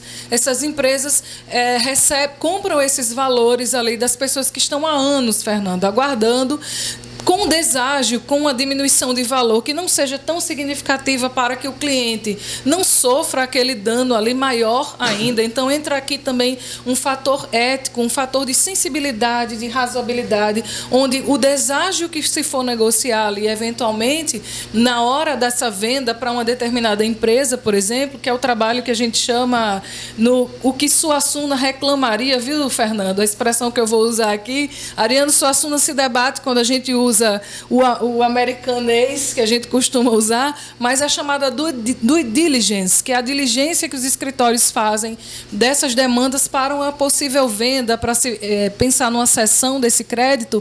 Então, tudo isso envolve ética, tudo isso envolve uma dinâmica de trabalho, pensando no cliente ali que está na ponta, pensando num resultado favorável, não somente para o escritório que está aqui na ponta, mas que todos ali envolvidos nessa demanda, eles consigam, de fato, ter um resultado dentro de uma dinâmica razoável financeiramente falando, que você não tenha um deságio, uma perda financeira muito grande, traduzindo em miúdos é isso, uma pessoa que tem um valor exorbitante para receber ali ao longo de mais de 20 anos essa demanda e que chega num determinado momento a pessoa vai abrir mão de 70%, é um pouco pesado. Isso talvez gere uma falta de credibilidade em alguns trabalhos e a gente precisa prezar por esse cuidado. A gente precisa prezar por uma advocacia dialógica e, ao mesmo tempo, razoável, também com relação às conquistas que o cliente tem também ali ao longo de uma história do processo. Doutora Kessia Rodrigues, para que o nosso telespectador ele realmente entenda quais são as demandas em relação aos precatórios para chegar a esse tipo de líder? para chegar a esse tipo de, você diz assim, chegar com pouco precatório, digamos, servidores públicos, né? Servidores públicos, professores, vou dar um exemplo, professores que fazem parte do quadro do município, qualquer município do estado de Alagoas, por exemplo, um valor que foi deduzido do seu salário em decorrência de uma mudança, de uma correção monetária. Eu vou te dar o exemplo clássico, que a maioria das pessoas sabem, não precisa nem ser da área jurídica, nem trabalhar com contabilidade, que é o RV. Foi um valor de 11,98, que na conversão da moeda, quando houve essa conversão, esse valor ele ficou a menor. Então, numa linguagem clara e simples, ao longo dos anos, na medida em que os anos se passavam, ainda que houvesse o aumento corriqueiro, que é a chamada database, o reajuste anual previsto na Constituição Federal, ainda assim havia o tempo inteiro aquela falha, aquela brecha permanecia, aquela lacuna dos 11,98%. E isso vai se acumulando com o tempo. Chega um dado momento em que esses valores eles precisam ser calculados, atualizados, juros, correção monetária, e aí tem toda uma linguagem técnica para se chegar a um determinado montante. Então, para se discutir esse valor, entra-se com... Aí tem toda uma demanda, né? É uma linguagem mais técnica. Esse valor ele é demandado em juízo, existe a chamada fase de constituição do direito, a sentença é positiva, percorre todas as instâncias, terminou essa demanda, tem-se um crédito contra a Fazenda Pública, que aí pode ser uma das 3 esferas: municipal, federal ou estadual. Então, eu dei aqui o exemplo mais claro, talvez... Todo no colo está dentro dessa demanda? Também nessa demanda. Essas conversões de caderneta de poupança que ficaram aí ao longo de anos e tal. Então, essas demandas, elas têm essa peculiaridade de entrar numa fila, de ter a prioridade por questões de saúde, doenças, o CID, as questões alimentares, e aí tem uma sequência de fatores. É muito interessante que tem muitas pessoas que têm esse direito e não sabem, né? Tem muitos funcionários públicos que falam muito, não, meu precatório, vou entrar no precatório, mas não sabem qual a demanda, né? Qual é a problemática em relação dele ter esse direito, né, de receber esses precatórios, né? Eu perguntei fora do ar, mas eu vou voltar a perguntar aqui no ar para a senhora. Um funcionário público que esteja há 20 anos como um funcionário público e nunca deu entrada em precatório, ele ainda tem direito? Então, tudo isso, como a gente costuma dizer que no direito a gente faz um circular técnico para apresentar a resposta, porque, de fato, Haldrin, a gente tem uma necessidade de olhar caso a caso. E aí, quando você fala esse fator tempo, se há uma perda nesse tempo, se há uma chance, por exemplo, de negociação, tudo isso vai depender, de fato, do caso concreto. Se existe uma demanda e essa demanda ela requer uma execução ali num prazo de 5 anos, que eu acredito que é esse um dos maiores exemplos, e essa demanda ela não é apresentada em juízo, não se, como a gente diz no popular, não entra com a ação, em regra, e repito, a depender do caso, naturalmente, há de fato uma impossibilidade de discussão desses valores, em regra.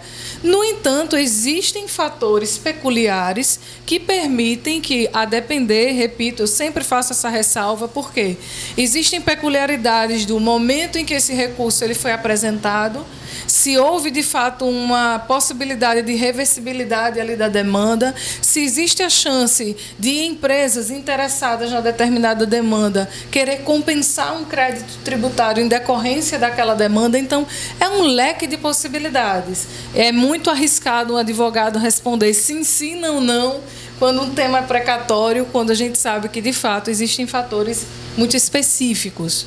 Nós não estamos fazendo comercial em relação a essa questão. Doutora, as pessoas que estão dentro desse leque, desses direitos, que têm direitos que ainda não correram atrás desse direito dos precatórios, qual é o contato da senhora para que eles possam entrar em contato e ver essa possibilidade deles terem direito desse precatório? Então, eu vou ficar, Haldrin, com basicamente esse momento e essa imagem aqui, para a gente se bastar no contato da imagem tá? Porque, em respeito a toda essa dinâmica da tratativa dos advogados frente ao Código de Ética da OAB, a gente precisa manter esse distanciamento necessário. E aí, eu vou te dizer com muita naturalidade, o cliente ele nos procura, mas muito mais no boca a boca, no ouvir dizer que o trabalho deu certo, que ali a forma é mais ética, é mais segura, tem um tratamento humanizado, respeitoso. Esse fator é que faz com que um advogado ele consiga se manter na carreira, seja ele na advocacia a todo vapor o momento inteiro, ou seja ele recebendo um convite para participar de um órgão público, que aí eu peço até licença para fazer esse registro. Graças a Deus venho trabalhando nos 3 poderes do estado de Alagoas por análise de currículo, e eu sou muito grata por essa história, por essa caminhada, porque tem um fator credibilidade. Então, eu ficaria com essa informação para o telespectador, que é o nosso trabalho, ele ficaria a ser visto e demandado diante desse contexto de, eventualmente, de uma experiência que alguém venha ter com respeito a toda essa técnica da ética, do Código de Ética da OAB. Tá bom? Excelente. A senhora demonstrou ser uma pessoa bastante ética, né? Eu fiz uma pergunta, até disse, não é um tipo de comercial, mas a senhora foi categoricamente em cima do estatuto da OAB, né, que eu tenho conhecimento acadêmico de direito. Eu sei que existe o estatuto da OAB que não permite esse tipo de divulgação, né, mesmo que seja de uma forma de querer ajudar as pessoas que têm esse direito, que ainda não correram atrás desse direito. Mas, de qualquer forma, né, através das redes sociais, eles podem localizar a senhora e tentar buscar seus direitos, direitos esses que vocês trabalharam, que vocês sofreram com esses planos, o plano Bresser, né, plano Collor, né, e outros mais questões que levaram a você perder dinheiro, né, que você tem direito a este dinheiro e que vocês têm que realmente correr atrás, a ver se realmente a gente consegue recuperar essa grande perda. CPI. Doutora, quais foram os seus maiores desafios na advocacia administrativa até o presente momento? Eu vou tentar resumir, viu, Fernando? Esteja à vontade, a casa é sua. Alguns desafios, acho que um dos mais emblemáticos é que, por incrível que pareça, não é com o órgão público, não é com o setor público, não foi. Eu vou colocar o verbo no passado para explicitar alguns fatos específicos sem nominá-los, porque a gente precisa, de fato, ter essa descrição. E o mais engraçado é que o cliente ele não tem a noção, e isso é natural, é uma questão cultural, talvez, do sistema brasileiro e da cultura brasileira, de que a advocacia administrativista ela tem uma importância gigantesca. Veja, a impressão que as pessoas têm, Haldrin, é a de que se não é só administrativo. E isso me inquieta de um jeito que eu digo, cliente, hoje em dia a gente já tem cliente fidelizado que a gente conversa e ele já, com a maior naturalidade, encaminha essa demanda no âmbito administrativo, faz a chamada advocacia, nós fazemos essa advocacia prospectiva, que a gente chama de pré-judicialização, uma situação que se resolve no âmbito administrativo. Para tirar essa cultura, Fernando, de que se não é judicializado não tem importância. E quantos imóveis já foram demolidos no âmbito do direito ambiental? Porque, de fato, a pessoa não renovou a sua licença ambiental. Perfeito. Quantas construções foram embargadas, difíceis de seguirem um sonho, de realizarem um sonho de pessoas, de clientes, porque o cliente não cumpriu determinado requisito lá da prefeitura do município X. E o cliente não imagina que ali, sim, o advogado ele precisa atuar. E aqui, senhores, eu não trago um holofote para a minha pessoa, eu trago para a carreira da advocacia. Porque a gente tem uma visão de mundo de que, de fato, o sol nasceu para todos. E que se todos que fazem um bom trabalho na advocacia, de fato, o cliente volta, eles divulgam. E há, de fato, uma fidelização. Então, trazendo essa ideia de que, no direito administrativo, numa situação que antecede o judiciário, Fernando, a gente consegue minimizar algumas dores. E perceba, isso acaba sendo de um bom senso tão grande, porque eu já ouvi situações em que o próprio cliente chegou para um dos meus sócios e falou: mas essa situação aqui, dando errado, é bom para vocês, que vocês ganham dinheiro. Eu falei: mas a gente não trabalha assim. Não é nessa visão rasa do ganhar, perder. A gente vai levar a ideia do ganha-ganha mesmo, onde todos se saem bem dentro de uma dinâmica coerente, dentro de uma dinâmica respeitosa, e que a gente consegue ali minimizar as dores do cliente. Porque não adianta eu imaginar que toda vez que o cliente tiver um embargo de um imóvel por uma situação que eu poderia ter resolvido em equipe, numa advocacia preventiva, num trabalho prospectivo, num trabalho de consultoria, num trabalho que forma um portfólio de atuação ali do escritório em relação a determinada empresa, em relação a determinado grupo empresarial, determinada pessoa física. Então, perceba, as dores de cabeça, elas podem ser minimizadas nessa dinâmica da advocacia administrativista, da advocacia da consultoria. E um dos meus maiores desafios, pasmem, não foi com o setor público, foi fazer com que determinados clientes entendessem que é muito mais suave lidar com a advocacia. Eu repito a palavra, é a advocacia, porque as pessoas não entendem a advocacia no âmbito administrativo. A gente consegue, de fato, fazer tentativas que tenham êxito, que minimizem as dores do cliente, que minimizem ali as situações difíceis, sem chegar a levar para o judiciário. Então, esse eu diria que é um dos maiores desafios, ainda hoje menor, talvez, Haldrin, talvez já melhorou um pouco dessa cultura, mas que, de fato, foi um dos maiores desafios para a gente conseguir montar uma estrutura de trabalho nessa linha. Exatamente. Hoje, estamos tentando evitar esse conflito, né? Através da nova linha de pensamento, uma tentativa de conciliação, né, do conflito, como existe aquela nomenclatura do direito que não falha a memória, a gente discutiu com aquela advogada sobre aquela questão de conciliação, como é o nome? Mediação, arbitragem, conciliação. Exatamente. Exato. Exatamente. E se eu te dissesse, se você me permite uma intervenção, esse trabalho a que eu me referi, ele antecede a própria mediação, ele antecede a conciliação, ele nem vira tema de mediação, acreditem. Ele nem chega a virar matéria de conciliação. Caramba, muito bom. Nem isso, ele antecede. A gente se antecipa, faz uma atividade, eu digo a gente, o advogado em si, ele é chamado nesse perfil de trabalho a fazer uma prospecção que a gente chama de matriz de risco. Uma matriz de risco da atuação da sua empresa, que deixa a sua empresa atuar de uma forma segura.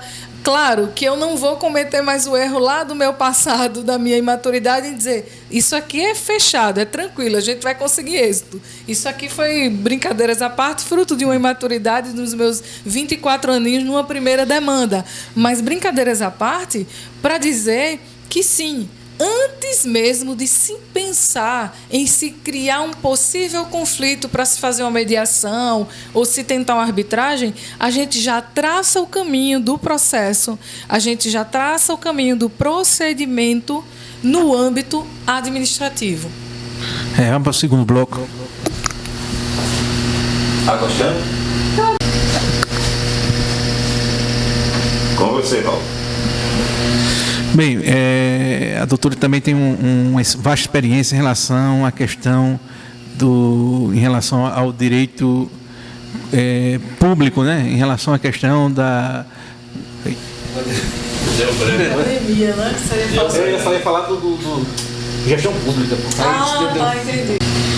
Doutora Kézia Rodrigues também tem uma vasta experiência em relação à questão da gestão pública e o direito administrativo, né?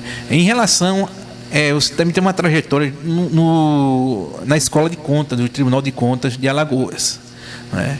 Em relação aos gestores públicos, eles participavam ativamente em relação à questão dos cursos que são de fundamental importância para que eles não entrem na malha fina em relação à questão da improbidade administrativa. Ocorria a participação. Nos conta como é que foi essa experiência. Perfeito. E para que os telespectadores entendam, Haldrin, fica com essa confusão talvez mental. A advogada que atuou na escola, como é que funciona isso? Então, a advocacia, ela nos permite, no momento oportuno, ali de visões técnicas e com as devidas suspensões ali no sistema da OAB, assumir alguns cargos, uns que compatibilizam com a advocacia e outros não.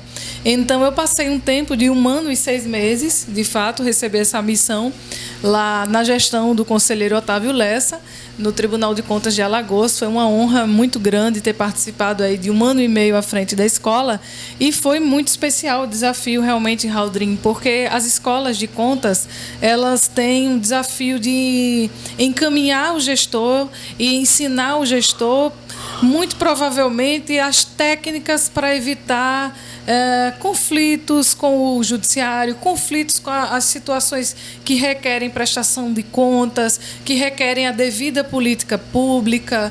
Então, as escolas, elas fomentam esse estudo. Elas tendem a apresentar conteúdos jurídicos, contábeis, conteúdos que tratam da operabilidade da gestão, da dinâmica da política pública. Então, de fato, foi um momento especial da minha carreira, foi um momento muito marcante, onde foi possível acompanhar um pouco de perto toda essa dinâmica de produção de conteúdo, de eventos, congressos, palestras, com conteúdo de produção de artigo. Inclusive, recentemente eu publiquei um artigo pelo Instituto Rui Barbosa, que ele trata da possibilidade de as escolas dos tribunais de contas funcionarem com o que, mais uma vez, a expressão americana, que é nudge, que é um empurrãozinho. As escolas dos tribunais, elas podem, eventualmente, conduzir o gestor a uma conduta que possa, de fato, otimizar o pagamento, o repasse do valor ali, o gasto público propriamente, e evitar também desgastes e o cometimento de irregularidades. Obviamente que tem situações que, de fato, podem ser irremediáveis, isso não é tema realmente da escola, ou situações ilícitas, irregulares, mas o trabalho da escola, ele é, de fato, pedagógico, como o próprio nome diz, é uma escola, e esse trabalho foi uma experiência muito especial aí marcando a minha carreira. Existiu algum fato de ocorrer resistência por parte do gestor público municipal e depois ele caiu em maus lençóis? Olha só, um fato interessante é que a resistência ao conhecimento, ela precisa ser, é como se fosse uma barreira a ter que ser quebrada. E, de fato, as escolas têm esse papel.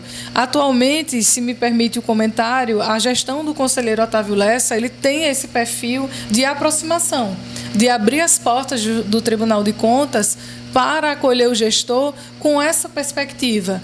Então, isso é provável realmente que aconteça, e talvez quem pode trazer isso de uma forma mais clara são os auditores de controle interno, os conselheiros que atuam na linha de frente ali da apreciação, que a gente chama de julgamento no sentido amplo, é que tem a propriedade para dizer, olha, a falta de um conhecimento aqui técnico específico de um tema, por exemplo, dentro da nova lei de licitações que entrou em vigor no ano passado e que tem muita novidade, então provavelmente uma falta de uma orientação técnica que poderia ser... Ou falta de interesse, né? Tem pessoas que é ladrão por natureza e não quer saber como não roubar.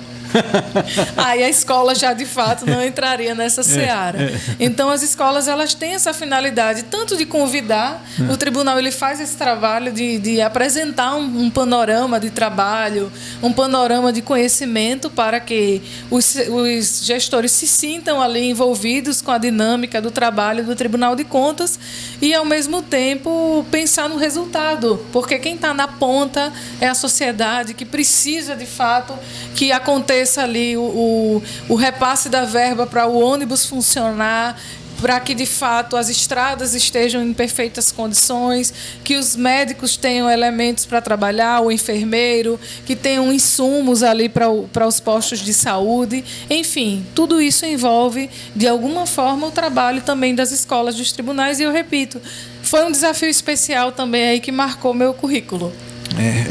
O conselheiro Otávio Lessa é muito sério em relação a esse assunto, e eu soube que realmente ele deu total apoio à Escola de Contas para que os gestores públicos não tenham nenhum tipo de motivo de reclamar que não tinha conhecimento, né? Se pecou, pecou por si próprio. Eu posso testemunhar que, de fato, foi um trabalho especial. Longe de querer assumir a fala do presidente, até porque nem pedi autorização para isso, Fernando, mas como é algo realmente que é público, é notório, inclusive repassado por redes sociais, por TV, o tribunal ele vem fazendo esse trabalho e hoje eu estou numa função de assessoria especial da presidência do tribunal. Posso testemunhar que tem sido um trabalho realmente diferenciado. É um trabalho que se propõe, de fato, a trazer uma nova visão também da sociedade, talvez com maior credibilidade, um trabalho sério, de pessoas que, de fato, têm colocado o seu melhor ali profissionalmente, de uma visão técnica, de uma visão de governança. Então, isso, de fato, tem feito um diferencial. Eu acredito que tem feito um diferencial aqui em Alagoas. Pela própria formação do Otávio Lessa, né? Formação religiosa, filosófica, né? É um homem que realmente é espírita, kardecista, e isso ajuda muito você quando você tem uma questão diária, de uma reforma íntima, a tendência é você, onde você estiver, passar essa nova visão revolucionária do bem para as pessoas que trabalham juntos e para a sociedade. Também posso testemunhar, isso é verdade. Então, ele coloca luz, sempre coloca resolutividade, a gente brinca em equipe dizendo o quão inquieto ele é para um bom resultado. Isso é muito bom. E isso gera em nós também uma esperança, em cada um de nós que ali estamos, porque somos um pedacinho da sociedade ali também em equipe, gera uma esperança de dias melhores. Esse olhar diferenciado, sensível, amoroso, num sentido ágape, como a gente diz, o amor ágape, aquele que passa ali com um trabalho também diferenciado para a sociedade. CPI. Doutora Késia, eu vou fazer aqui uma casadinha aqui, né, para resumir, né, e terminar a minha participação no programa de hoje. Sua atividade de consultoria, como funciona? E a segunda, você tem algum livro lançado, você tem algum artigo publicado? Nos conte aí.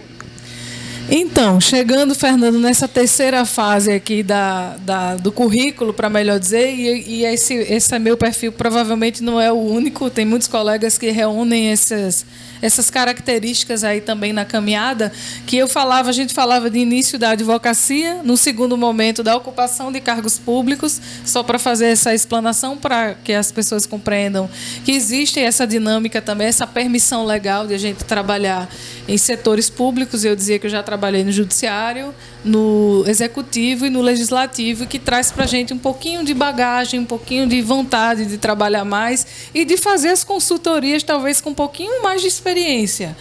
Talvez traga para a gente que já atuou ali do outro lado, como eu costumo dizer ao cliente, do outro lado do balcão, traz para a gente uma noção de quem está da parte de dentro do setor. E aí, respeitadas todas as questões de compatibilidade normativas, de atuação, do profissionalismo que as situações requerem, de fato, a consultoria ela é especial, eu diria, porque traz o que a gente tem, os insumos que a gente tem ali, Fernando, sem se pensar numa inquietação judicial, para trazer uma expressão mais clara para as pessoas, sem levar para a famosa briga. A consultoria ela tem qual finalidade? Aclarar pontos específicos de determinados temas e conferir para o cliente, dentro daquele universo, daquele tema, a segurança jurídica que ele precisa, seja para montar um negócio, seja para fazer uma negociação de um precatório, seja para estruturar um portfólio de direito ambiental, de um grupo empresarial. Então, a consultoria, ela dá, de fato, ela tem essa finalidade de calçar ali o caminho, lançar os percalços, né? Colocar ali na caminhada uma segurança para que se alcance um objetivo, provavelmente antes mesmo de chegar ao judiciário. No entanto, Existem outras situações em que a matéria já foi judicializada e que o parecer de um técnico, ele pode, de fato, lançar um divisor de águas. Um parecer de um técnico, um especialista em determinada matéria, ele tem aquela finalidade de fato, dar um caráter decisivo ali na atuação do juiz.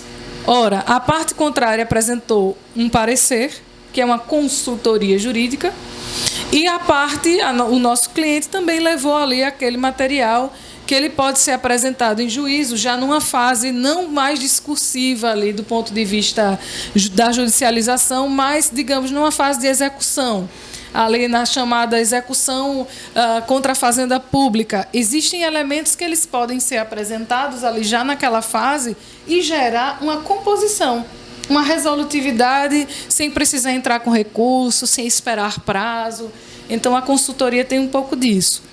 E falando sobre a parte acadêmica que você provocou, a gente tem vida, viu, Haldrin? A gente tenta um pouquinho, em algumas fases da carreira, reunir as paixões. E eu diria que a academia é uma das minhas paixões e que agora, no auge aí de um pouco mais de 11 anos de carreira, pouquinho mais aí, deu para chegar a conquistar o sonho do mestrado. Hoje estou fazendo mestrado em Direito Público pela Universidade Federal de Alagoas, participando de algumas entidades que abrilhantam também a minha carreira. Eu faço questão de dizer aqui o Instituto de Direito Administrativo de Alagoas, que é o IDAA, orquestrado aí pelo professor Fábio Lins, que é uma pessoa fantástica e dá muita força para os acadêmicos, impulsionam a produtividade, levantou aqui o nível, elevou o nível do direito administrativo no estado de Alagoas, e eu me sinto agraciada, porque nos levou a escrever, impulsionou ali a vontade cada vez mais de falar da pesquisa,